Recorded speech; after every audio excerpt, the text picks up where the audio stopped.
Brigadier Raj Bahadur Sharma ji, आपने आधुनिक भारतीय इतिहास पर पीएचडी किया है। आप आज़ाद हिंद फौज का अध्ययन आपने बहुत गंभीर और गहरे जाकर किया है। 2002 में आज़ाद हिंद फौज की हीरक जयंती से एक वर्ष पहले आपको एक दायित्व दिया गया कि पूरे विश्व में आज़ाद हिंद फौज के जो सिपाही हैं जहां रह रहे हों उनको भारत बुलाया जाए। तो ये परिकल्पना, इस परिकल्पना में खुद को शामिल पाकर आपने उस समय कितना रोमांचित महसूस किया और क्या क्या कैसे कैसे हुआ, ये ज़रा हमें बताएं। रवि जी, आप ये जो प्रश्न किया है और वो जो कालखंड रहा है वो मेरे जीवन का सबसे अधिक गौरवान्वित समय रहा है। मुझे नहीं मालूम था। देखिए, एक प्रातः मुझे एक सूचना मिलती है कि आप झंडेवाला आरएसएस कार्यालय में पहुंच जाएं। उस समय के सरसंघ चालक पूज्य सुदर्शन जी आपसे कुछ चर्चा करने वाले हैं। मुझे नहीं मालूम था क्या था। मुझे खुद हैरानी थी कि राष्ट्रीय स्वयंसेवक संघ के सरसंघ चालक एक ब्रिगेडियर को क्यों याद कर रहे हैं। कहीं ऐसा तो नहीं ये मैसेज किसी और को जाना था और मुझे आ गया हो। हाँ, बिल्कुल सोच सकते हैं। हाँ, तो मैं बड़ा असमंजस में होकर, मुझे समय दिया गया था 12 बजे का। उन दिनों मैं भारतीय जनता पार्टी का जो केंद्रीय इंटेलेक्चुअल सेल था उसका सदस्य, और यहाँ उत्तर प्रदेश में संघ के मेरे पास दायित्व थे। मैं यहाँ उस समय के जिले का सह जिला संघ चालक था।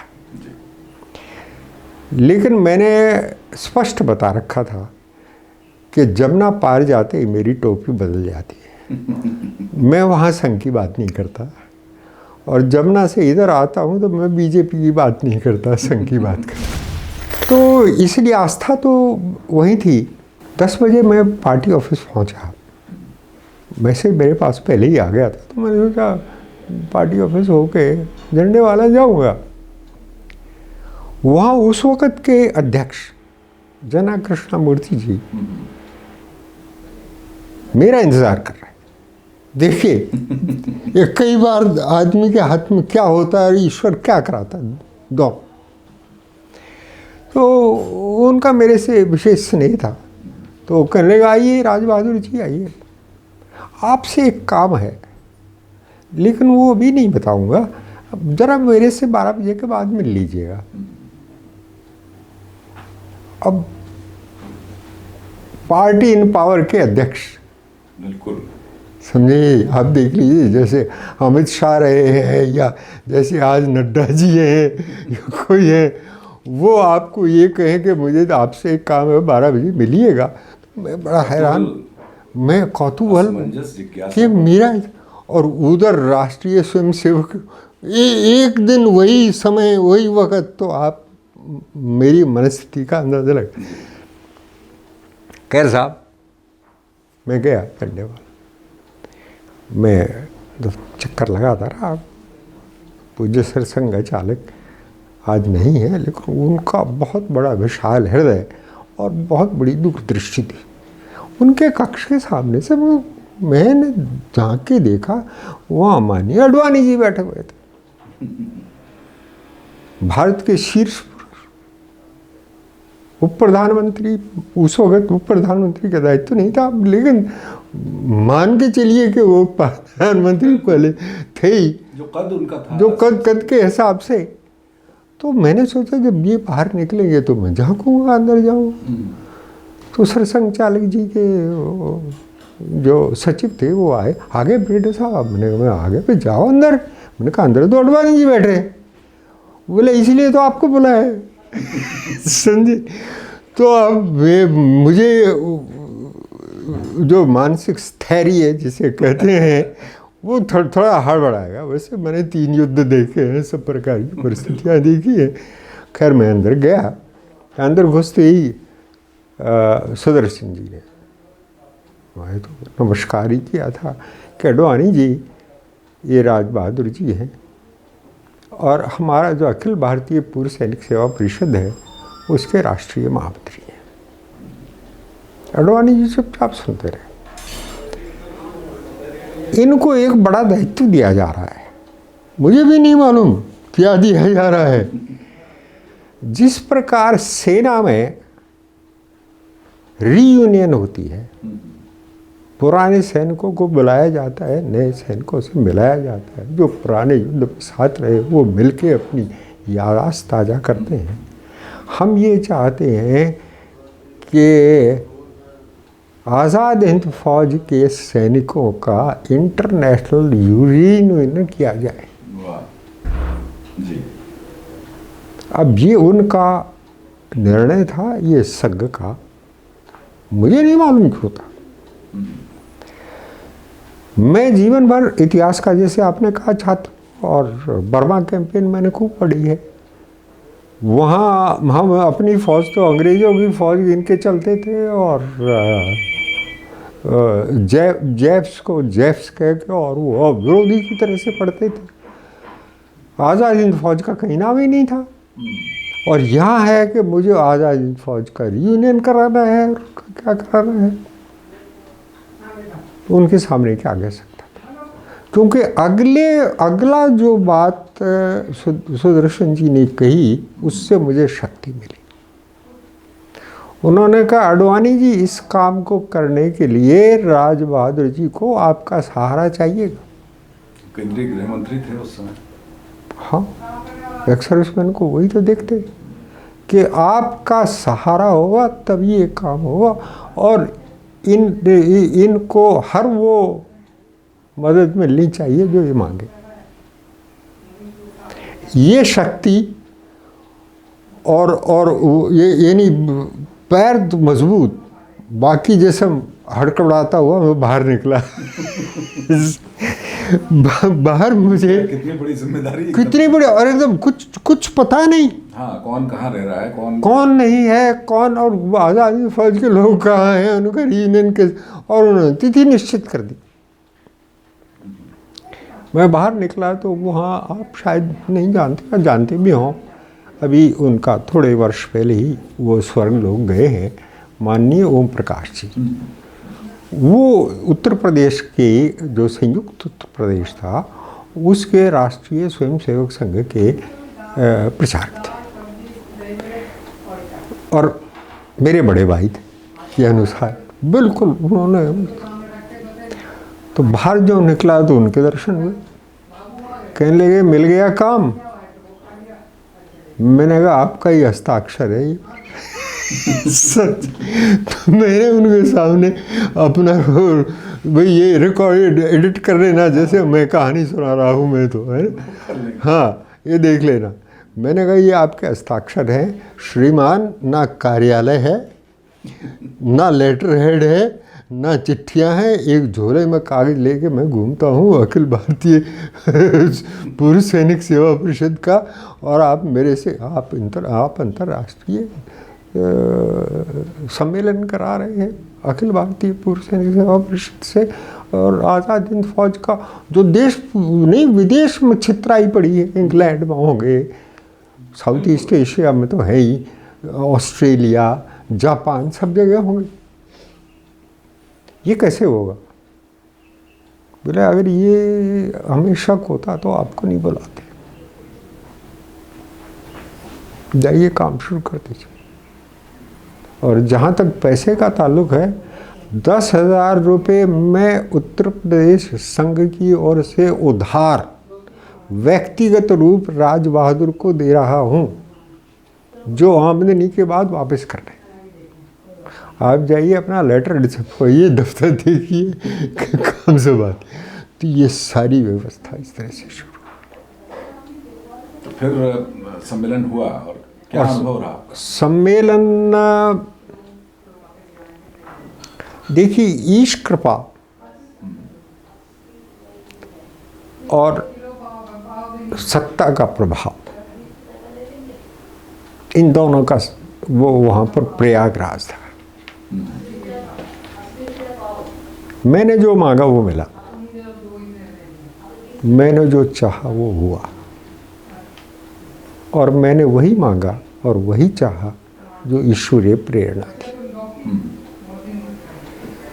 आइडेंटिफाई हुए कि कहाँ कहाँ लोग हैं, उनके साथ पत्र व्यवहार हुआ, उनकी हाँ प्राप्त की गई, आने वाले लोग तैयार किए गए, संख्यात्मक रूप से यहाँ कहाँ बिठाएंगे, कैसे होगा। माननीय साहब सिंह जी वर्मा मुख्यमंत्री नहीं, मुख्यमंत्री उस समय नहीं थे, उनका सहयोग प्राप्त हुआ। तो लगभग 80 के करीब, अब आप ये अनुमान लगाइए कि जो लोग उस समय जवान थे 1943 में 20 वर्ष के थे, मान लो, कम से कम 20 वर्ष मान के चल लो, वो 2 में कितने पढ़े थे, सब 80 से ऊपर, जिस उम्र में मैं अब मैं हूँ। और हवाई जहाज के बगैर आ नहीं सकते, सबकी अपनी अपनी व्यवस्था, और उनके साथ एक उनका एस्कॉर्ट। मेरा अनुमान ये लगा कि एक बहुत बड़े बजट की ज़रूरत होगी, उनका यहाँ ठहराव, उनका आने जाने का, उनका प्रधानमंत्री से मिलना, उनका सब मंत्रियों से मिलना, उनका संगठन की बात करना, उनका 3 दिन चर्चा होनी, पुराने यार दोस्त मिलने, और कम से कम 800 600 700 भारतीय, उस वक्त कोई 400 के करीब जिंदा थे एक्स सर्विस में।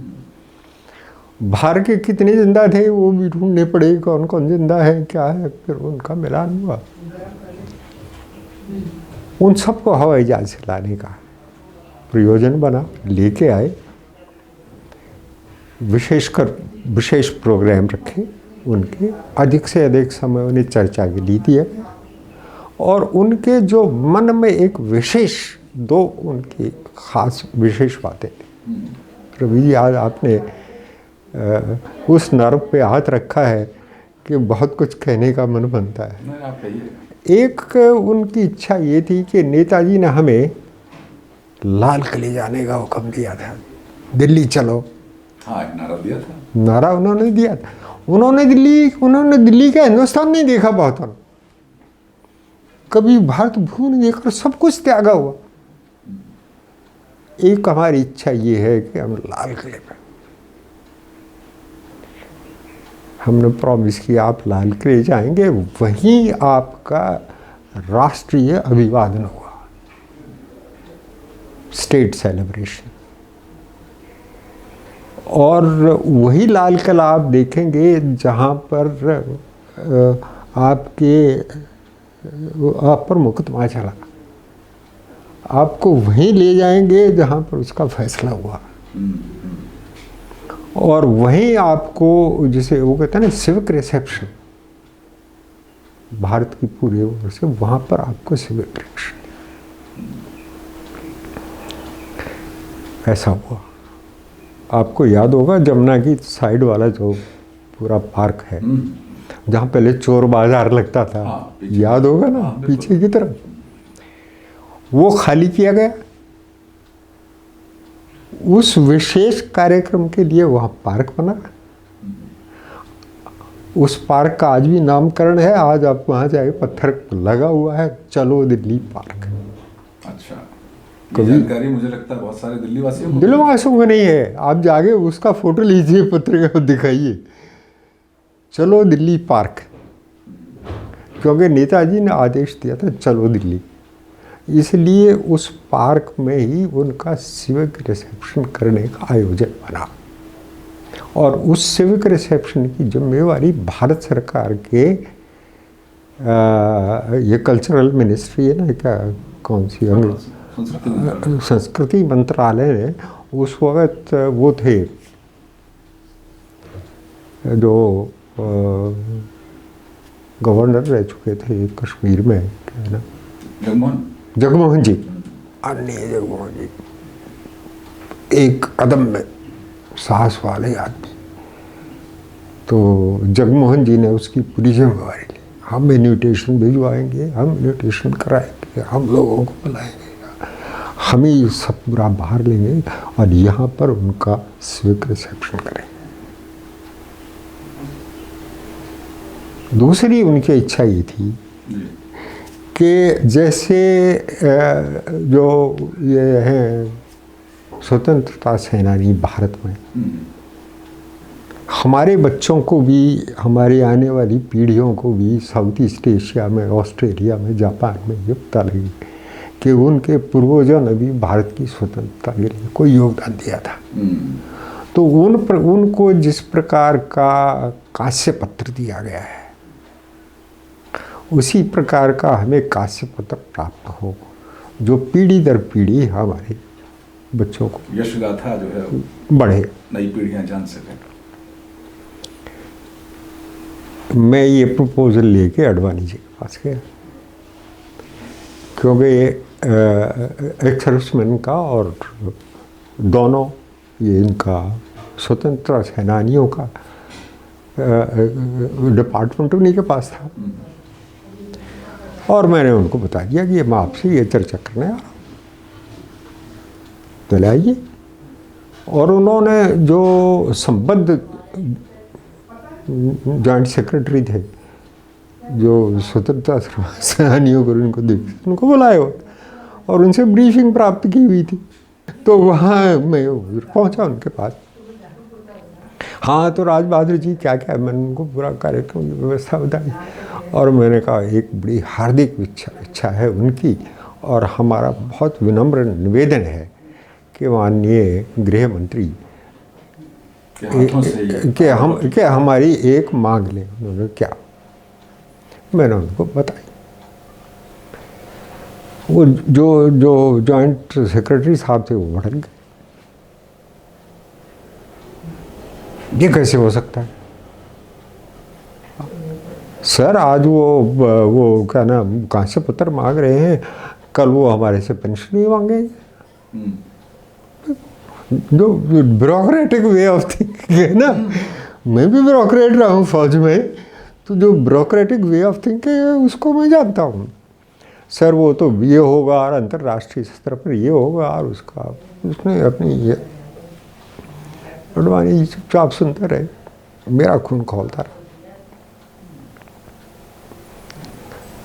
जब वो श्रीमान बंद हुए तो मैंने कहा आप क्या बात करते हैं, ये बताइए कि वो भारत के स्वतंत्रता सेनानी इनसे किस प्रकार कम है, जिन्हें मैं रोजाना देखता हूँ और जो आज सब प्रकार का सुख उपयोग कर रहे हैं और सब प्रकार के लाभ ले रहे हैं, उन्हें आज भी नहीं, उनकी आने वाली पीढ़ियों को कैसे पता लगेगा। बिल्कुल। और आप इस तरह से बात कर रहे हैं जैसे ये उन्होंने बहुत बड़ी चीज़ कोई मांग ली हो। और जहाँ तक पेंशन देने का ताल्लुक है, वो एक अलग विषय है। मैंने पेंशन की बात नहीं की है, मैंने केवल उनको वही मान सम्मान और उसी प्रकार का मान सम्मान देने की बात की है जैसा आप स्वतंत्र सेनानियों को देते। तो जॉइंट सेक्रेटरी के पास तो जवाब नहीं था, लेकिन अडवाणी जी दोनों पक्ष को बराबर रखने वाले थे। जैसी उनकी आदत, वो हमेशा इस तरह से रहते हैं, दोनों हाथ इकट्ठे रहते हैं उनके, समझे। तो दोनों हाथ दाएं बाएं दोनों हाथ उन्होंने इकट्ठे रखने थे। मैं समझ गया राज बहादुर जी, ऐसा ही होगा। लेकिन हम उनको कांस्य पत्र नहीं देंगे, कांस्य पत्र जैसा दूसरा ही पत्र देंगे। और क्या देंगे वो आप तैयार करेंगे, वो जिसका फोटो आपने लिया है उसकी तैयारी उसके आधार पर हुई, जो उनको सम्मिलित होने के लिए। तो उनकी इस प्रकार दोनों डिमांड पूरी हुई। उनका भारी, अच्छा इसमें एक मैं और बात कर देता हूँ, वो भी रिकॉर्ड पे रहनी चाहिए और कहीं ना कहीं इस्तेमाल होनी चाहिए। उस समय मुख्यमंत्री थी दिल्ली की, जो बात हुई, शीला जी दीक्षित। उनका भारी योगदान था। हालांकि वो सम्मिलित नहीं हुई, पार्टी आधार पे निर्णय हुआ, कुछ बात हो गई। अब हमने निवेदन उनसे भी किया था करने का, लेकिन उनका बड़ा भारी योगदान था और मन से योगदान था।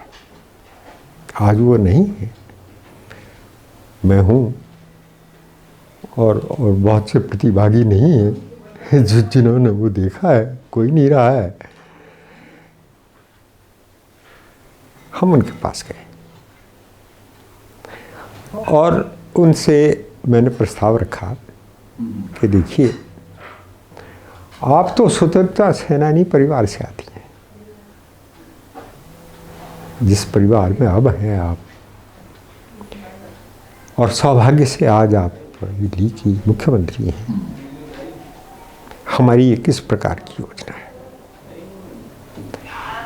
और हम चाहते हैं कि उनका भव्य सिविक रिसेप्शन हो, और इससे ज़्यादा सुखद बात नहीं हो सकती कि आप जैसे स्वतंत्रता सेनानी का परिवार की सदस्य दिल्ली नंबर 1 है। उन्होंने मेरी तरफ देखा, आपका क्या बजट है? उस वक्त तो बजट बन ही रहा था, मुझे भी पूरी अवधारणा नहीं थी कि क्या खर्चा हो जाएगा। तो मैंने अनाप शनाप में कहा कि 10 लाख। जीवन का विशाल हृदय देखिए, उनका मिल जाएंगे। अच्छा, पूरा बजट पूरा उस समय अनायास। हाँ, मैंने जो कहा 10 लाख और हमें मिले, तो उनके योगदान से सिविक रिसेप्शन भी हुआ, उनका मान सम्मान भी हुआ। बड़े यत्न से उनको यहाँ लेके आए, 3 दिन रखा, चर्चाएं हुई और फिर उनकी विदा हुई। ये उस सम्मेलन का।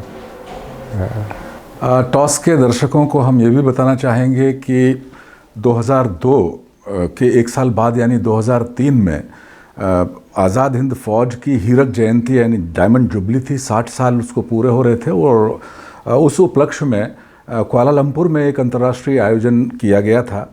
भारतीय प्रतिनिधिमंडल का नेतृत्व ब्रिगेडियर राज बहादुर शर्मा जी ने ही किया था। ब्रिगेडियर साहब, आपने एक बहुत सुंदर एक ऐसी परिघटना का जिक्र हमारे दर्शकों के लिए किया जिसके बारे में बहुत कम लोग नई पीढ़ी के जानते होंगे। आपका बहुत बहुत धन्यवाद। धन्यवाद।